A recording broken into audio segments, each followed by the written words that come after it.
No, adesso sto mettendo a posto qua il fanale e anche il manubrio. Questa non è proprio la mia moto Astore, ma comunque è, sì, questa in realtà era la moto su cui scorrazzava per Gualtieri Antonio Ligabue, il grande pittore.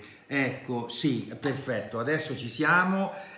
Guarda, guarda, guarda, guarda, ho addirittura sporcato di fango, riprendi bene qua, anche le ruote del trattore, perché tutto deve essere filologico. Non sto giocando, sì, sto giocando, ma sto progettando gli ultimi particolari della trasmissione che sto girando. Slow Tour Padano, un giro per la pianura padana a bordo di una moto che effettivamente è a metà tra un trattore e una moto, la mia moto, la moto del mio babbo, quindi un attrezzo molto padano.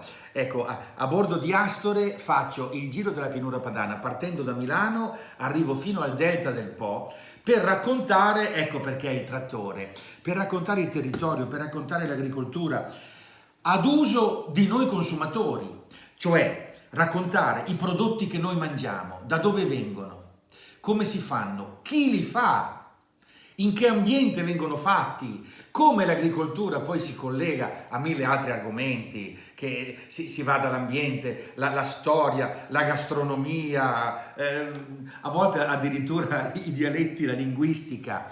Ecco, questo è l'obiettivo di Slow Tour Padano. Sono 6 puntate in giro per la pianura padana, in onda dal 29 novembre, domenica alle ore 14:15 su Rete 4.